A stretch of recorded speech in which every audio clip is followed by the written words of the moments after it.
Hello, thank you for joining me again.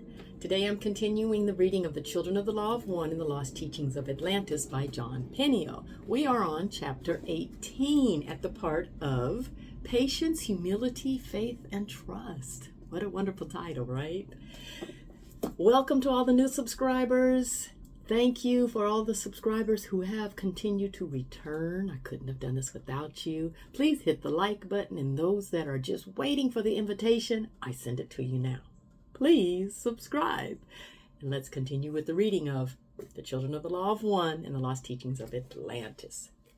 Chapter 18 on page 264. Patience, Humility, Faith, and Trust. Believe not what you read or hear. Have faith only when you know. Experience oneness with the universal spirit. Only then will true faith be yours. Unselfish love, kindness, harmlessness, these things you can believe in. Trust only the universal spirit. Know that all things are right for those who do the will of God. Exercise the qualities of unselfish love, patience, and humility, and the virtues of unselfish love, kindness, harmlessness, and compassion. Faith. Father, when I was young, I was told that faith was one of the most important things to have, and that I should have faith in God. Even the text says something about Jesus saying, if you had the faith of a mustard seed, you could move mountains. Yes, but mustard seeds have a great deal of faith, and one should not seek to compare oneself to the great mustard seed. I'm serious. Be serious for a moment, will you? Oh, yes, you are serious. I thought you were Peniel, okay? Then I was taught, ask and you shall receive. But when I prayed, my prayers weren't answered. You know the old punchline to that? You got answered, but the answer was just no. Yeah, I was told that. But then why do they say you will receive? Then they gave me answers like, that only applies to certain things, or that I didn't have enough faith. One time when I was in a great deal of pain, I just prayed for it to go away, and it wouldn't. I started wondering what kind of God would not stop my pain, and that led me thinking about all the suffering in the world, and eventually led me to become an atheist. But you aren't an atheist now, and you do have faith. Faith in what? I know there is something, but I don't know what it is. I don't really know. You will someday soon, Peniel. That's what you have been working for. It is a premise of the ancient teachings that faith should not be blind. You were asked to have blind faith by those in your past. Your faith was based on believing in something you didn't know. Your faith was really nothing. We also teach that you should not have faith just because someone tells you that you should believe something or programs your mind to believe something. Also, just because something is written in a book doesn't make it true or real. And this should not be the basis of faith either. Too many people think just because it is written, it is so. Including the ancient texts and teachings? Definitely including them. They are but paper, leather, stone, words, ideas, and they are all for the interpretations by the limited intellectual brains of people in this limited physical life. Instead, the children promote direct experience that will result in faith. To put it into one statement, experience oneness / God first, then have faith. Then you will have true faith naturally. In that sense, when I think about it, I guess I do have faith that God exists because I have directly experienced, at least touched, the universal consciousness for a moment. So at least I know it exists, and still have faith that something exists that is far more immense. As we said before, when you are out of the body, out of the physical body, and away from its limitations of consciousness, you can have a greater understanding and knowledge of things than you can when your consciousness is locked into the physical. This doesn't mean you have to die. It can be experienced during deep meditation or an out-of-body experience. In such a high state of consciousness, you can experience oneness. But when you come down to your normal state of consciousness, you don't retain the direct knowledge or experience.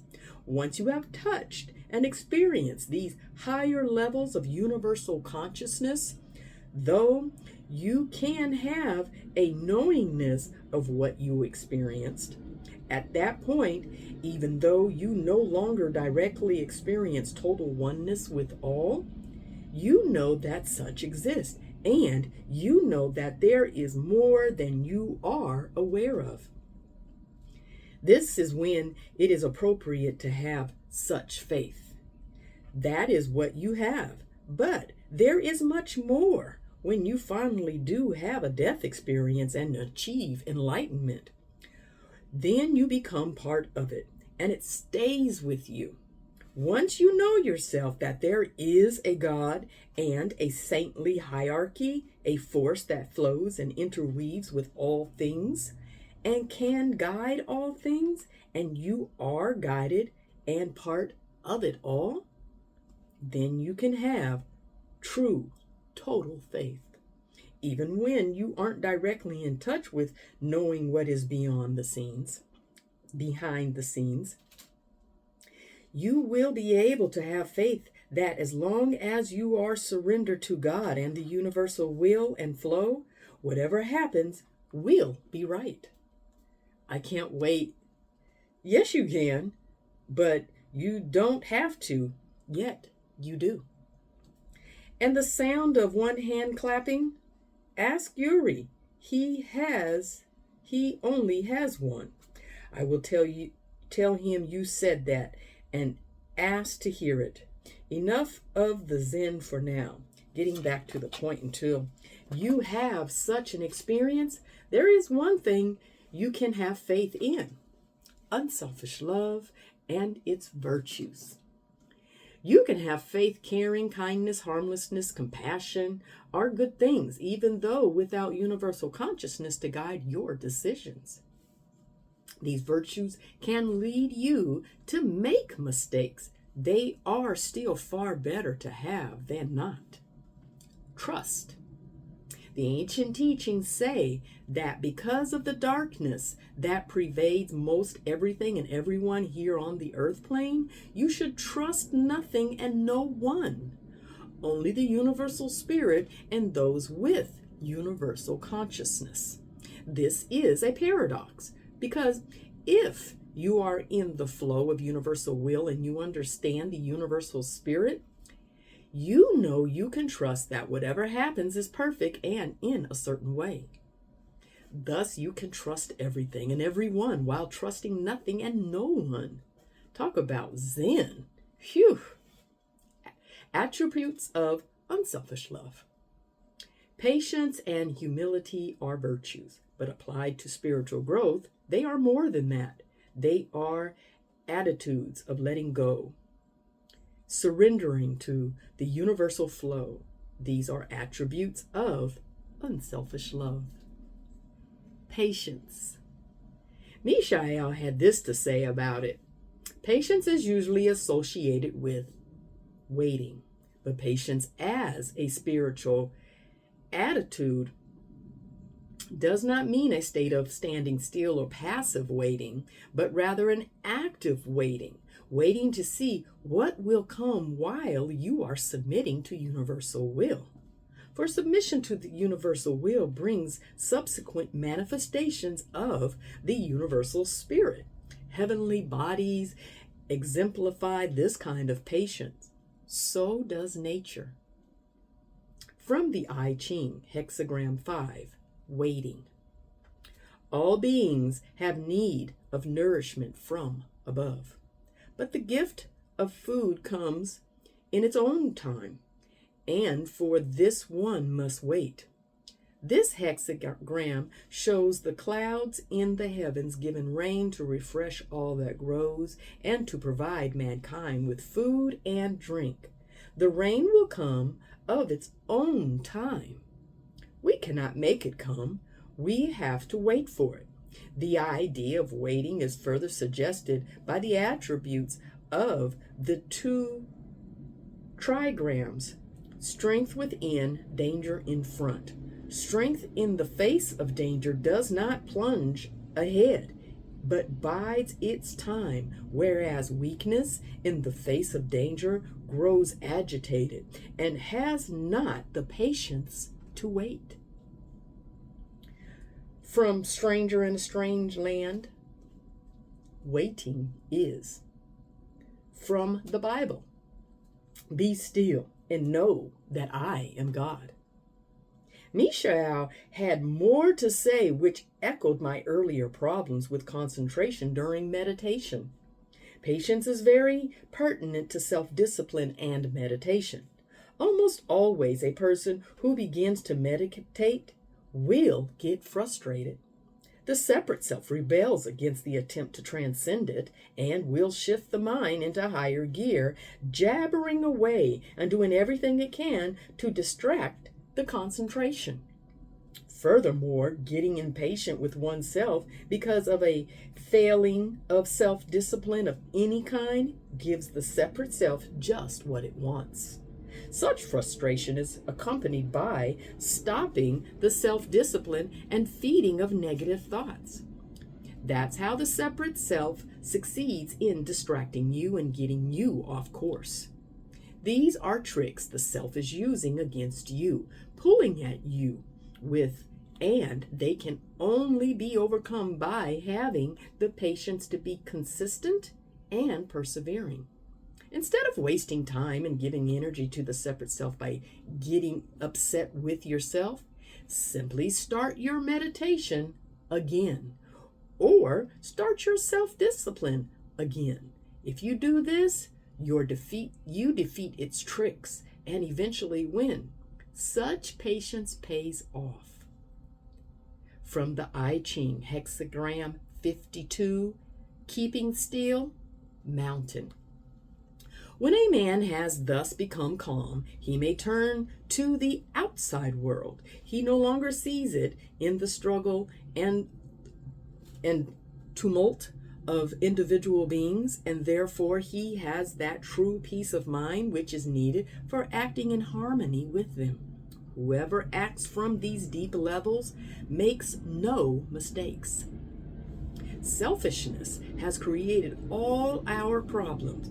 Everyone desperately cries out for happiness. Tolerance, humility, and patience are things that make for happiness, yet most people avoid them. And few are willing to pay the price for happiness, transcending the separate self by living a life of unselfish love. It is simple cause and effect. The seed sown must one day be reaped. We disappointed others in the past. When we find ourselves being disappointed, we can learn patience. Patience gives us all of time and space to understand things. When we use our free will and mind to walk a path of spiritual growth, our return to oneness is accompanied by suffering. There is no way around it. We must endure this suffering with patience, understanding, and humility. The more humble we are, the more quickly and easily we will finally return to oneness. Humility. Humility is the opposite of being egotistical or self-centered. It is the way of true love, being receptive to God, surrendering to the universal spirit, the universal will, flowing and being in harmony with the universe. Humility is the most endearing and beautiful quality, but it is the most important quality you could ever have as a student or a true teacher serving God. In one of my earlier courses with Elder Raja, he tried to tell me something that I needed to hear very badly, but I didn't have ears to hear yet. To a person who lacks humility, appearing to be right is more important than actually being right, which might require admitting making a mistake in order to correct oneself so they can actually be right. A person who is humble doesn't personally or selfishly care if they are right or wrong. They are just concerned with being right for the sake of helping others. Thus, they are more often right than wrong and will more quickly correct any mistake if they find they are wrong. They also seek perfection in the service of God and welcome the criticism of others so that they may correct mistakes they have missed. Having the attention of others is also important to those who lack humility, egoism, self-centeredness, pride in the sense of being personally proud, and its close relative, vanity, are the opposite qualities of humility.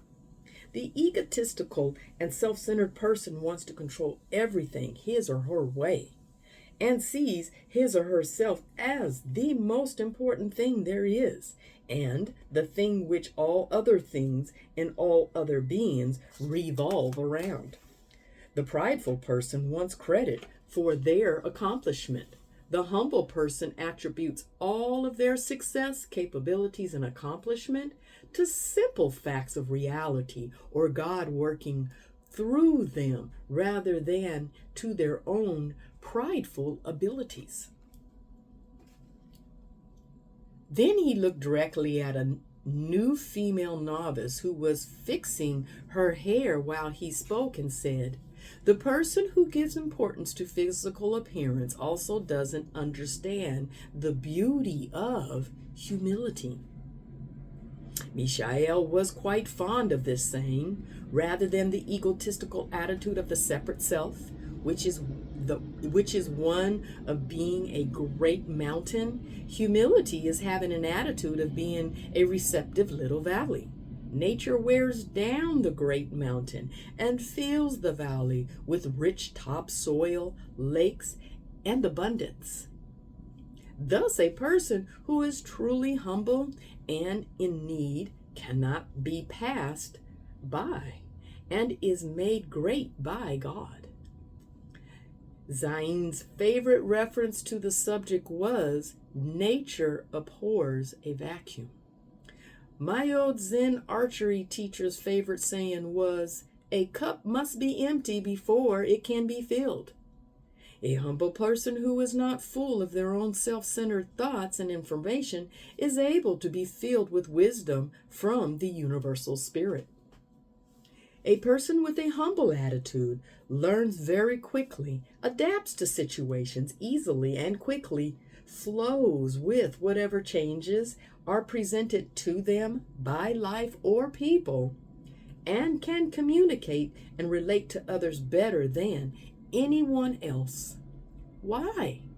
Simply because they get out of their own way. They get their self out of the they get their self out of the way of dealing with the rest of the world and reality. Thus, their separateness doesn't wall off their openness to others or anything in life, nature, or the universe. Rather than putting time and energy into themselves or defending themselves or their idea, they keep an open mind and consider the input of others. They also don't wall off their own unselfish love and compassion for others. Often students, like animals, will seek to establish a pecking order amongst other students. Everyone wants to consider themselves more evolved or higher than the other. Generally, the ones that are most concerned with this are the least humble and thus the least evolved. Jesus emphasized this at the Last Supper. Remember the earlier story? It was a custom to wash the dust off a guest's feet, but the apostles were all too important to lower themselves to wash the others' feet. So Jesus did it, shocking them and driving home the important point of humility, reminding them that the greatest among you would be the servant to all. In the end, those who make it their priority to be number one will be last, and those whose priority is to be humble will be number one and not care whether or not they are number one. Humility goes to the movies. Movies are such a powerful form of entertainment, combining the elements of storytelling, acting, and music can touch and inspire people like nothing else. Below are some wonderful spiritual movies I would recommend for inspiration and understanding. If you can't find them locally, you can rent through the mail or buy them. You may want to do that so that you can see them more than once or show them to friends/families. Here are two companies that have most of these movies for rent and sale. Best Video, 1-800-RARE-VID. Website is www.bestvideo.com.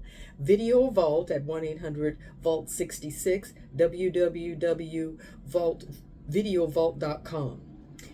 Groundhog Day, Bill Murray, excellent parable for reincarnation and learning to give and care about others. Kung Fu, the original old TV series and plot movie, not the new series Kung Fu, The Legend Continues. Lots of examples of humility in general and the humble attitude of a student monk must have to learn and grow.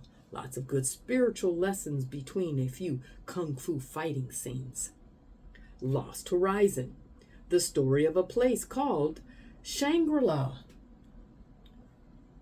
There is an old black and white version directed by Frank Capra. It's a Wonderful Life starring Ronald Colman, or a newer color version starring Peter Finch, Michael York, Liv Ullmann. It's a musical also with a Burt Bacharach soundtrack and score. Both versions are based on the James Hilton novel, which mysteriously somewhat depicts our Shangri-La monastery and community. Brother, Sun, Sister, Moon, which I would like to talk about here. Brother, Sun, Sister, Moon was beautifully filmed by the famous Italian director Franco Zeffirelli, Romeo and Juliet, and has a soundtrack by Donovan.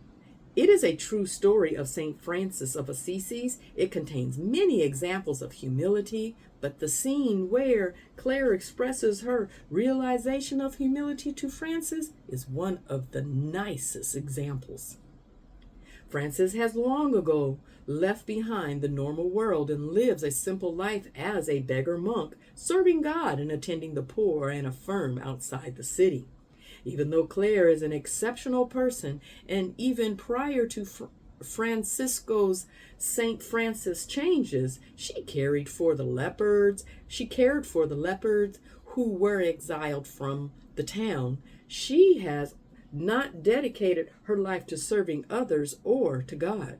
And while there was an obvious bond and attraction between Claire and Francis and an appreciation of his changes and work, she nevertheless remained with her wealthy family to the city. One day, she comes running through the fields, happily calling for Francis. When she finds him, she asks to be taken into his order and essentially declares, I don't want to love anymore. I want to love. I don't want to be understood any longer. I want to understand. This moment in the movie is incredibly touching and beautiful expression of humility. Unfortunately, the enlightenment of St. Francis was one of those 1 in a billion events. And since he had no tradition to properly prepare or train him for it, and no true teacher, it left him confused and with many problems. Yet he was looked after to a great extent, and his enlightenment, his great love, and broader perspective on life was undeniable and a beautiful sight to behold. Strange cargo. Clark Gable, a hardened, cynical criminal condemned to years in an old French swamp island type prison, suddenly encounters a new prisoner, a mysterious, kind, Christ-like prisoner. He then escapes with the other convicts and the Christ-like prisoner and comes to a personal crossroad in his path. He faces his karma, and at the most critical moments in his life, he ultimately chooses to lend his will to the good part of himself. In doing so, he ultimately finds peace and the love of a good woman. Meet John Doe, Gary Cooper. Wonderful story about two things: the importance that the average person on the street can have, the John and Jane Does of the world, and how simple kindness, humility, and caring could make this world a virtual paradise. Also illustrates how the selfish, powerful, dark ones of this world do everything they can to prevent this. Very inspiring. Beyond Tomorrow. These lovable old men die in a plane crash, but remain on the Earth's plane as ghosts to watch over and help a good-hearted young couple, one of which is facing the dangers of getting sucked into selfish, superficial, materialistic existence. Excellent parable of self-sacrifice and love. Doctor Strange, TV movie not made all that well, or totally true to the incredible metaphysical stories it was based on, but still a great story of good against evil, humility, and how many things that are unseen by most do really go on in the world. Circle of Iron, basically a martial art movie with many Zen, humility, and other lessons. Star Wars, a classic parable of good versus evil and the great fight between them on many different levels. Brother Orchard, cute, wonderful movie with Edward G. Robinson as a tough guy, gangster who goes to Europe trying to buy class. When he returns, his former second in command, Bogart, tries to kill him. Left for dead, monks from a local monastery who raise flowers help him recover. At first, he just figures it's a good hideout and approaches being a monk and working in the gardens with the same scheming, selfish attitude that got him to the top of the gangster's ladder. He eventually changes and discovers real class there. You Can't Take It With You, a Frank Capra film. Heartwarming story about a zany but extraordinary, kind, and open-minded family who are thrown together with a powerful socialite family through the proposed marriage of their children. The results are both hilarious and fascinating. Resurrection, Ellen Burstyn, a great movie about a woman who has a near-death experience that changes her life in many ways and more than once. The Ten Commandments, Yul Brynner, Charlton Heston. The classic depicts the story of Moses. Even if you've already seen it, next time, watch it with an eye towards ego/humility. Jesus Christ Superstar, a musical that might be a bit hokey and dated, but it's one of the best depictions of Jesus that we've seen. In order to really get the feeling for it, you have to listen to the lyrics of the songs. If you do that, you'll get a new insight into the being known as Jesus and his experiences, along with some really good lessons. Joseph.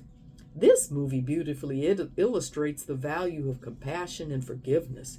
Joseph is put through many tests and trials, and through his kindness, honesty, and devotion to God, he overcomes them all. He had 12 brothers like the 12 apostles, and in the end, he helped them in spite of their treachery towards him. His forgiveness and great love transformed the situation into one of love and unity. And the rain comes. This takes place in India in the early 1900s. Myrna Lowell plays a dissatisfied, rich, and superficial woman who is visiting there. Excuse me. Tyrone Powers plays a kind doctor. A huge rainstorm hits and major floods wash over the land, killing many people. The special effects are quite good considering it's an old film. Next, a plague hits them, and even more people are dying. One of the nicest things about this film is seeing Myrna Loy evolve and become a caring person. She begins taking care of the sick and dies herself. Great soulmate movies.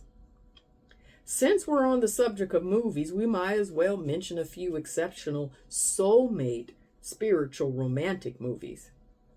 Peter Ibbotson, Gary Cooper, after being separated from his soulmate as a child, Peter accidentally finds her as an adult. He unjustly ends up imprisoned for life, yet their mutual dreams bring them together every night until they finally join together forever. Portraits of Jenny. A supposedly true story surrounding a painting bought by the filmmaker, a tale of a ghostly girl with a beautiful spirit who appears at different ages as she grows up, crossing over different time zones to be with her soulmate. Her soulmate was a starving artist whose only remarkable painting was his portrait of Jenny. Somewhere in Time. Christopher Reeve's Jane Seymour. Wonderful story in which he realizes his soulmate lived in an overlapping earlier time period in which he had already hypnotized himself to travel back in time to be with her. And he does it again. Paradoxical, very romantic. Sticks and Stones. The opposite side of the coin to the I'll scratch your back if you'll scratch mine kind of love that most people have is the I won't scratch your back if you don't scratch mine polarity. People sometimes refuse to love or care about someone who doesn't love or care about them. Even people who have spiritually grown significantly and are generally more loving, compassionate, and caring to most people can shut down if someone dislikes them, or they even just think that someone doesn't care about them as much as they want them to or expect them to. This is a sad and serious predicament because most people don't love or care about others. So you'll have to scratch almost everyone you meet off who cares about list. And if they never find anyone to care about them, how will they ever start caring about others? I had one elder student who was very aware and very compassionate ordinarily. But if someone didn't like her, disliked her, or disappointed her as far as their caring, she would stop loving, stop caring about that person. Her excuse was that she didn't want to be anyone's doormat. I guess only doormats unselfishly love. And only those who love others more than themselves will be one with the universal spirit. Then I will be a doormat. Other people stop loving just because they are personally hurt that the other person isn't loving as much as they could be, or they aren't giving them love at all. I'm not talking about letting someone do something destructive to you or anyone else. I'm just talking about words here, or ego insulting actions, or lack of love and caring from someone else, not physical harm. Sticks and stones can break your bones, and you should do something about them if possible. But words can never hurt the real you. Someone can only injure your ego or selfish separate self, not the real you. And if you are truly humble, there is no target for the arrows being slung by someone else's separate self. If you can be offended, how can you help someone else? Perhaps you want to help will sometimes deliberately try to offend you just to defend their separate self. But when you are unselfishly loving, it doesn't matter what someone thinks about you or says about you. You see them as an upset child who needs love.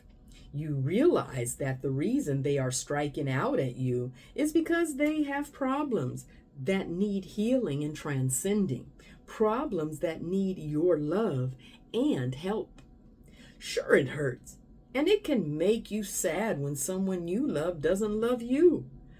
But not loving them isn't going to help you or them, whereas continuing to love them, even through your own pain, just might. My piece of humble pie. You cannot really learn unless you're humble, period. You cannot grow unless you are humble, period. To be humiliated, which is often looked at as a bad thing, is a great goodness. Being appreciated, given attention to, glorified, praise, those are harmful to humility.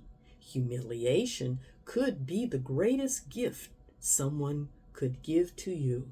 To be willing to be a fool and to really see and admit mistakes and shortcomings is what makes true greatness in anything. Like I mentioned earlier, when I was young and first discovered and went to the monastery, I was thrilled.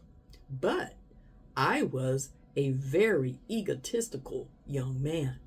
My separate self was proud and strong. I thought I was great. I was sorely lacking in humility, and I didn't think there was really very much anyone else could teach me. This was all secretly, of course, inside me, semi-subconsciously.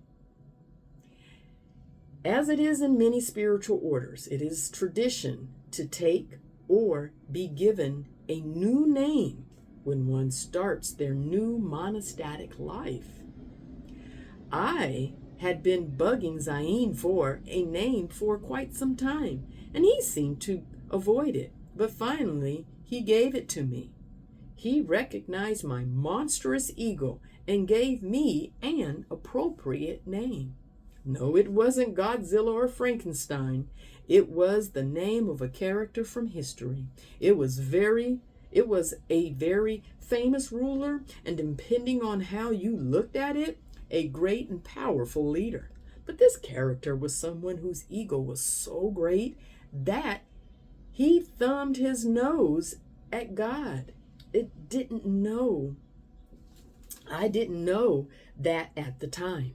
Zayn told me to go to the library and look the person up, and that there were many rulers of the same name. He said that because they all had the same name, and he wouldn't tell me which one I had been. I would have to figure out for myself which one of them I was. Of course, I chose the one who sounded the greatest, but Zayn was trying to tell me something about myself when he gave me that name. His intent wasn't for me to go on an ego trip about having been this great ruler in a past life. It was for me to realize my ego and the type of ego I had. But he knew there was no point in pointing it out to me. Then I wouldn't have listened, so I took it to be a great name, which was my ego. My first year at the monastery presented many challenges to my ego daily.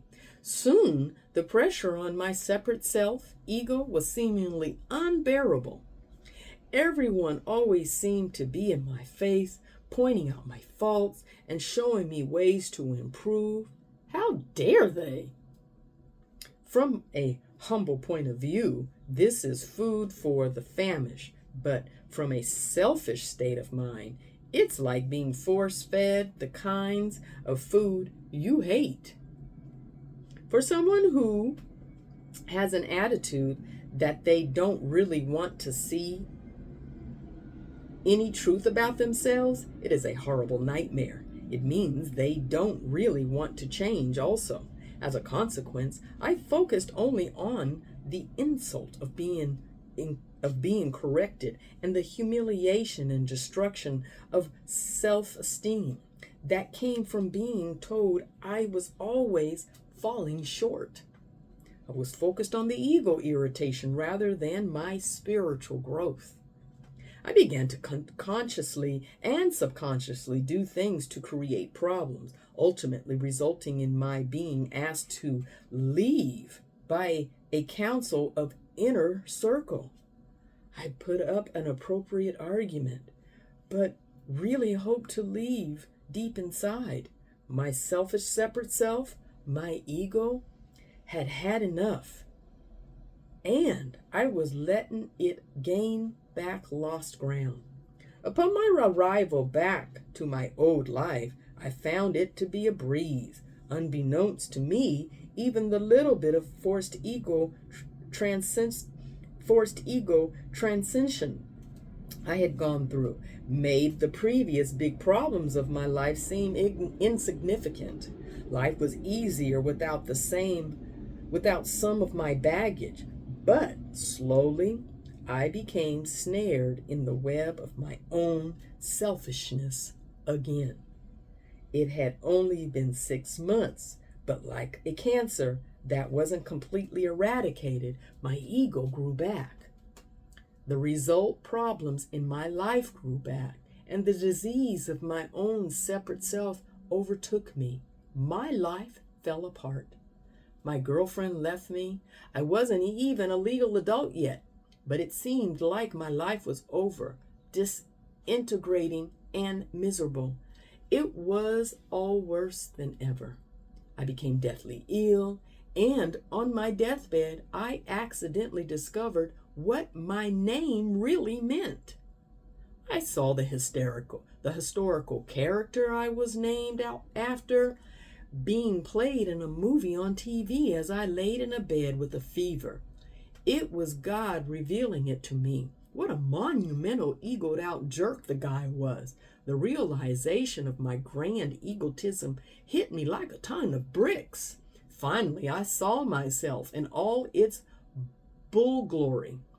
I called a Native American healer I knew who helped me with my illness. Rapidly recovered, I returned to my teacher. I couldn't communicate with Zayn as well as I would have liked. I was still a puppy. My newfound humility and new respect for him made it difficult to express myself well at the time. But I told him something like I had realized that if I could only be as great as his little finger, I would be greater than my entire being, and I would be able to accomplish much more. I told you it wasn't a very good expression. Regardless of my lousy analogy, he understood my humility, took me back, and I began my real growth. And it happened fast. This time, I wanted to change. I wanted to give. And I welcomed any chance to see myself so I could get better. Thus, this time, it was very easy in comparison. One day, I was sitting in meditation in a room adjacent to where Zayn was eating and speaking to a small group of his elder monk students. I was already feeling elated in my meditation. My newfound humility had transformed something inside me, and all of a sudden my kundalini shot up my spine and filled me with the light and love of God. While this was happening to me, Zayn got up from his meal, came up to me, touched the energy coming out of the top of my head, and gave me a new name.